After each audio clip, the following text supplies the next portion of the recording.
ధాన్యలక్ష్మికి దిమ్మ తిరిగే షాక్ ఇచ్చిన కళ్యాణ్. ఆనందంలో కావ్య, రాజ్, అపర్ణ, షాక్లో అనామిక, రుద్రాని, రాహుల్. ఇంతకు ఏం జరిగింది? అసలు ధాన్యలక్ష్మికి దిమ్మ తిరిగే షాక్ కళ్యాణ్ ఇవ్వడం ఏంటి? ఇదంతా కూడా వీడియోలో చూసి తెలుసుకునేద్దాం. బ్రహ్మముడి అప్కమింగ్ ఎపిసోడ్స్లో ఏం జరగబోతుందో ముందుగా తెలుసుకోవాలి అనుకుంటే వీడియోని లైక్ చేయండి, ఛానల్ని సబ్స్క్రైబ్ చేసుకోండి, పక్కనే ఉన్న బెల్ సింబల్లో ఆల్ పై క్లిక్ చేయండి. ఎలా చేయడం వల్ల అందరికంటే ముందుగా చూడవచ్చు. మొత్తం మీరు చూసుకున్నట్లయితే ఇంకా ధాన్యలక్ష్మి ఇటు ప్రకాశం చేసిన పని ఇందిరాదేవికి అస్సలు నచ్చదు. నా బావ ఏదైతే జరగకూడదని కోరుకున్నాడో అదే జరగబోతుంది. నువ్వు ఇదంతా చూడలేకే కదా బావా, ముందుగానే వెళ్ళి ఆ మంచం మీదే ఉండిపోయావు. నేనే ఇక్కడ ఉండి ఇదంతా చూడలేకపోతున్నాను. కావ్య ఏం చేసినా ఇంట్లో శ్రేయస్సు కోసమని చెప్తుంది. ఇక్కడ ధాన్యలక్ష్మి, రుద్రాని రోజుకో గొడవ పెడుతూ ఏకంగా ఇప్పుడు ఇంటిని చీల్చడానికి కూడా వెనకాడలేదు. ప్రకాశం, నువ్వంటే ఎంత గౌరవం! అన్నయ్య మాటను జవదాటని ప్రకాశం తన భార్య మాట విని మరీ కుటుంబాన్ని 2 ముక్కలు చేసి ఆస్తి పంపకాలు చేయడం కోసం కోర్టు మెట్లు ఎక్కడానికి కూడా వెనకాడట్లేదు బావా అంటూ ఇంకా ఇందిరాదేవి అయితే సీతారామయ్య గారి ఫోటో వంక చూస్తూ తన బాధనంతా చెప్పుకుంటూ ఉంటుంది. ఏంటత్తయ్య బాధపడుతున్నారా అనగానే, బాధపడకపోతే ఏం చేయమంటావా పన్నా? ఇక్కడ ప్రకాశం చేసిన పనిని ఏం చేయాలో అర్థం కావట్లేదు అనగానే, ప్రకాశం ఏం చేశాడులే అత్తయ్య, చేసిందంతా ధాన్యలక్ష్మియే కదా. తన భార్య మాట కాదనలేకే ప్రకాశం ఆ కాగితాల మీద సంతకం పెట్టుండొచ్చు అని చెప్పనేసరికి, ఏదైనా ప్రకాశం కూడా ఆలోచించుకోవాలి కదా అపర్ణ. కుటుంబం 2 ముక్కలైపోయి ఈ ఇంటి నుంచి దూరంగా వెళ్ళిపోవాలన్న ఆలోచన ప్రకాశానికి కూడా రావాలి కదా. తన భార్య మాట చెప్పడంతో చాచిపెట్టి చెంప మీద కొట్టి నన్ను నా కుటుంబం నుంచి దూరం చెయ్యాలనుకుంటున్నావా అంటూ ఒక్క మాట ధాన్యలక్ష్మిని నిలదీసి అడుగుంటే ఈరోజు ఈ పరిస్థితి వచ్చేది కాదు కదా అని చెప్పాను. కానీ ఇదంతా కావ్య చేసిందే కదా అత్తయ్య. కావ్య ఎందుకు చేస్తుందో ఏం చేస్తుందో కూడా తెలియకుండా ప్రతి ఒక్కరిని ఎదిరించి మాట్లాడుతూ ఉంటే ఇంకా ఎవరు మాత్రం ఏం చేస్తారు? అందుకే ఎక్కడ తన కొడుకుకి తనకు అన్యాయం జరుగుతుందేమోనన్న భయంతోనే ధాన్యలక్ష్మి నిర్ణయం తీసుకుంది అని చెప్పనేసరికి, లేదపర్ణ, కావ్య ఏం చేసినా కుటుంబం గురించి అన్న విషయం మాత్రం మర్చిపోవద్దు అనగాని, నాకు తెలుసు అత్తయ్య, కావ్య స్వార్థంగా ఏది ఆలోచించదని తెలుసు, స్వార్థంగా 1 రూపాయి తను ఖర్చు పెట్టుకోదని తెలుసు. కానీ మన ఫామ్ హౌస్ని తాకట్టు పెట్టి 10 కోట్ల రూపాయలు తీసుకోవాల్సిన అవసరం ఏముంది? అసలు తాకట్టు పెట్టవలసిన పరిస్థితి మనకెందుకు వచ్చింది? అంత పెద్ద సమస్య అయితే మనకు చెప్పాలి కదా అత్తయ్య. చెప్తేనే కదా మనం తనకు సపోర్ట్గా ఉంటాం, హెల్ప్ చేస్తాము. తనలో తనే రాజ్, కావ్య ఇద్దరు మదన పడుతూ ఉంటే పైగా అక్కడ వాళ్ళంతా కష్టపడుతున్నారు. నేను చూస్తున్నాను. ఉదయం ఎప్పుడో వెళ్తున్నారు, రాత్రికి ఎప్పటికో వస్తున్నారు. మధ్యాహ్నం తిండి ఎప్పుడు తింటున్నారో కూడా తెలియడం లేదు. అలా అంతలా కష్టపడ్డా కూడా వీళ్ళతో మాటలు పడవలసిన అవసరం ఏముంది అని చెప్పి ఇంకా అపర్ణ అనేసరికి, ఏమో కావ్య ఎందుకు చెప్పకూడదు అనుకుంటుందో అపర్ణ, అది కూడా మనం ఆలోచించవలసిందే కదా అంటూ ఇంకా ఇందిరాదేవి అనేసరికి, రేపు ఏం జరుగుతుందో చాలా టెన్షన్గా ఉంది అత్తయ్య అనగానే, నాకైతే నమ్మకం ఉంది. కావ్య ఏదైనా సరే ఈ కుటుంబాన్ని 2 ముక్కలు అవ్వనివ్వదు, చీలిక కానివ్వదు. రుద్రాని ఆగడాలు, ధాన్యలక్ష్మి ఆగడాలను కట్టడి చేయగలిగేది ఒక్క కావ్య మాత్రమే అంటూ ఇంకా ఇందిరాదేవి కూడా చెప్పేసరికి, ఏమో అత్తయ్య ఏం జరుగుతుందో ఏమో అనుకుంటూ అపర్ణ వచ్చిస్తుంది. కావ్య, రాజులు ఇద్దరు కూడా ఆలోచిస్తారు. ఎలా చేస్తావు కళావతి? రేపు ఇదంతా జరగకుండా ఎలా చేస్తావు? తాతయ్య మాట కాదని ఇప్పుడు ప్రకాశం బాబాయ్ కోర్టు మెట్లు ఎక్కితే తాతయ్యకు రేపు కోమాలోంచి బయటకు వచ్చిన తర్వాత తాతయ్య ఎలాంటి నిర్ణయం తీసుకుంటారు?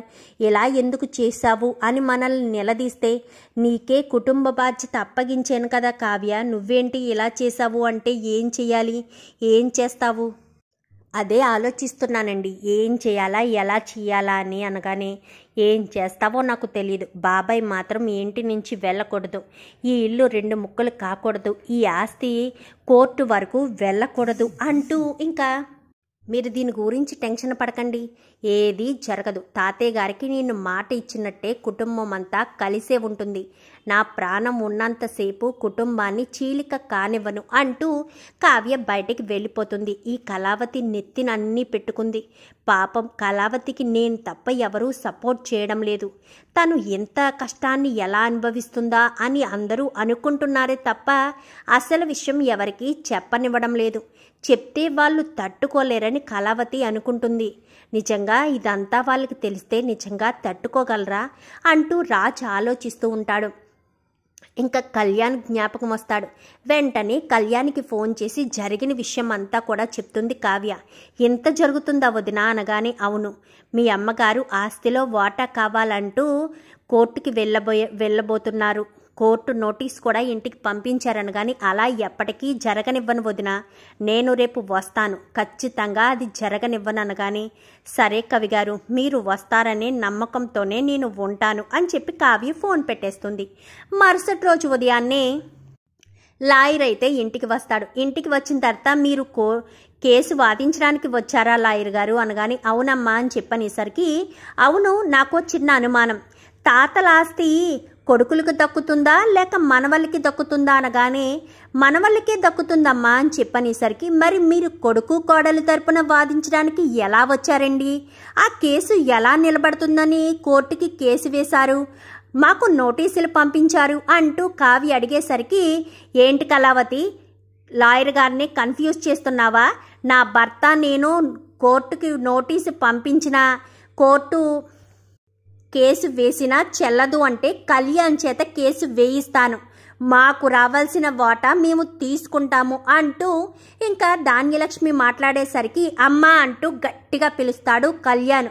వచ్చాడు నా కొడుకు చేతే వేయిస్తాను, రారా కళ్యాణ్ అంటూ, వీడేనండి నా కొడుకు, వీడి చేత సంతకాలు పెట్టించుకుని కోర్టుకు నోటీసు పంపించండి, వీళ్ళకి కూడా నోటీసులు ఇవ్వండి అని చెప్పనేసరికి, ఏం మాట్లాడుతున్నావమ్మా, ఆస్తి పంపకాల కోసం నేను రావడం ఏంటి?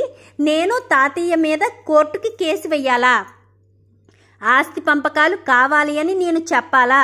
నాకు ఆస్తి అవసరం లేదు, ఏమీ అవసరం లేదనే కదా బయటికి వెళ్ళిపోయి కష్టపడి మరీ నేను ఇదంతా చేసుకుంటూ ఇంత కష్టపడుతున్నాను, అంతే తప్ప నేను ఆస్తి కోసం ఇక్కడికి వచ్చాననుకుంటున్నావా ఏంటి అనగానే, అది కాదురా, ఆస్తి లేకపోతే ఎలాగ అనగానే, ఎవరికి కావాలమ్మా ఆస్తి? నాకంటూ ఒక విలువ ఉండాలి అనుకున్నాను, నాకు అన్యాయం చేస్తారని ఎలా అనుకున్నావు? నువ్వు నన్నేమన్నా చిన్నప్పటి నుంచి ఎత్తుకుని పెంచావా? కన్నది మాత్రమే నువ్వు, నేను పెరిగింది పెద్దమ్మ చేతుల్లో, అన్నయ్య ఎత్తుకుని నన్ను సొంత తమ్ముడు కంటే ఎక్కువగా చూసుకున్నాడు, అలాంటి అన్నయ్య నాకు అన్యాయం చేస్తాడని ఎలా అనుకున్నావమ్మా? అసలు అన్యాయం చేసే వాళ్ళేనా వాళ్ళు? రుద్రాణి అత్త మాటలు నమ్మి నువ్వు కూడా నా పూర్తిగా మారిపోయావని అర్థమవుతుంది, అయినా నువ్వు ఇదంతా ఎందుకు చేస్తున్నావు? నా మీద ప్రేమతోనా అని చెప్పనేసరికి, అదేంటి కళ్యాణ్ అలా మాట్లాడుతావు, నేను నీ కన్న తల్లినిరా, నువ్వంటే నాకు ప్రేమ లేకుండా ఎలా ఉంటుందని కానీ, ఏంటి నువ్వు నా కన్న తల్లివా? నీకు నా మీద ప్రేమ ఉందా? అది ఇప్పుడు గుర్తొచ్చిందా? అప్పుని పెళ్లి చేసుకుని నేను అక్కడి నుంచి అలా వెళ్ళిపోయినప్పుడు ఆ రోజు నువ్వు నా కన్న తల్లివని, నా మీద నీకు ప్రేమ ఉందని ఆ రోజు గుర్తు రాలేదా? నీ ఇంటికి వ్రతానికి వచ్చినప్పుడు కూడా నన్ను నా భార్యని అవమానించి పంపించేశావు, ఆ రోజు నేను నీ కొడుకునని నీకు గుర్తు రాలేదా? రుద్రాణి అత్త మాటలు నమ్మి ప్రతి క్షణం నన్ను అవమానిస్తూనే ఉన్నావు, అలాంటిది నువ్వు నన్ను తల్లిగా చూసుకుంటున్నావా? నాకు న్యాయం జరగాలని నువ్వు పోరాటం చేస్తున్నావా? ఏంటమ్మా ఎక్కడ లేని ప్రేమ ఇది అంటూ ఇంకా కళ్యాణ్ అడిగేసరికి, ఏం మాట్లాడుతున్నావురా కళ్యాణ్ అని చెప్పనగానే, నిజం నాన్న, నా మీదే కనుక ప్రేమ ఉండుంటే అప్పుని కోడలుగా అంగీకరించి ఎప్పుడో నన్ను ఇక్కడికి తీసుకొచ్చేది, బయట కష్టాలు పడమని వదిలేసేది కాదు. ఇప్పుడు ఆస్తి కోసం వెంపర్లాడడం ఎందుకు? ఆస్తి కావాలని నేను అడిగానా? నేనే కనుక కష్టాలు పడుతున్నాను అనుకున్నదైతే అప్పుని కోడలుగా అంగీకరించి నేను వెళ్ళిన మరుసటి రోజే నా దగ్గరికి వచ్చి ఇంటికి తీసుకురావాలి కదా. ఎప్పుడు అప్పుని చూసినా అవమానకరంగా మాట్లాడడమే, అవమానించి మాట్లాడడమే. తాతయ్య వాళ్ళు పిలిచారని వచ్చినా, దేనికోసం వచ్చినా ప్రతిసారి కూడా మమ్మల్ని హేళన చెయ్యడమే. ఇదేనా ప్రేమంటే అంటూ ఇంకా కళ్యాణ్ అడిగేసరికి ఒక్కసారిగా ధాన్యలక్ష్మికి ఏం చేయాలో అర్థం కాదు. కళ్యాణ్ అని చెప్పాను కానీ, ఇంకా చాలమ్మా, లేని ప్రేమను నటించొద్దు, ఎందుకు లేని ప్రేమను నటిస్తావు? నువ్వు ఈ రుద్రాణి అత్తలాగే బాగా కమర్షియల్గా మారిపోయావు. ప్రతి మాటకి చీటికి డబ్బు డబ్బు డబ్బు. వదిన డబ్బు మొత్తం తీసుకుని ఎక్కడికి వెళ్ళిపోతుంది అనుకుంటున్నావు? వదిన ఏం చేసినా ఈ కుటుంబ గౌరవం కోసమే చేస్తుంది. తాతయ్య పరువుని రెట్టింపు చేసేటట్టే చేస్తుంది తప్ప తాతయ్య పరువుని, ఈ దుగ్గిరాల ఫ్యామిలీ గౌరవాన్ని ఎప్పుడూ తీసి పడేది వదిన.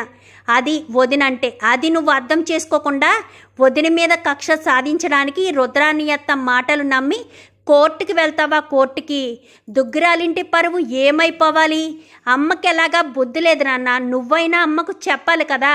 అమ్మ కోర్టు నోటీసు అనగానే చెంప చెల్లుమనిపించి నోరు ముయ్యాల్సింది పోయి నువ్వే అమ్మకు సపోర్ట్గా మాట్లాడతావా అనగాని ఇంట్లో ఏం జరుగుతుందో నీకు తెలియదు కళ్యాణ్ అని చెప్పాను. కానీ నాకు తెలియకపోవచ్చు, కానీ నాకు అన్యాయం అయితే జరగదు.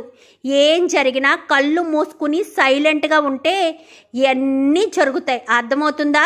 రుద్రాణి అత్త మాటలు నమ్మి మాత్రం ఎప్పుడు ఏ తప్పుడు నిర్ణయం తీసుకుని కుటుంబ గౌరవాన్ని మాత్రం నాశనం చెయ్యొద్దు. దిగజారిపోవడానికి మాత్రం మీరు కారణం కావద్దు. నాకు మీరు జన్మనిచ్చిన తల్లిదండ్రులైతే పెద్దమ్మ పెద్దనాన్న నాకు ప్రేమను పంచారు. మీ తర్వాత అమ్మా నాన్నలుగా అన్నయ్య వదిన నన్ను కన్న బిడ్డలాగే చూసుకున్నారు.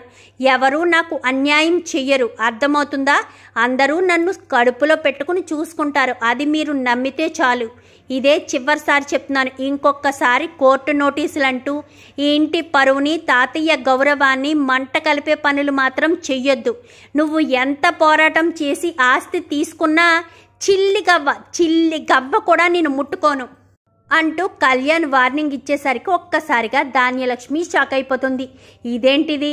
ధాన్యలక్ష్మి ఆస్తి తీసుకుంటుంది కదా, నాకు కూడా తర్వాత వాటా వస్తుంది అనుకుంటే కళ్యాణ్ గారు వచ్చి ఎలా చేస్తున్నాడు అనుకుంటూ ఉంటుంది రుద్రాణి. మరి ఇప్పుడు కళ్యాణ్ నెక్స్ట్ రుద్రానికి వార్నింగ్ ఇస్తాడా?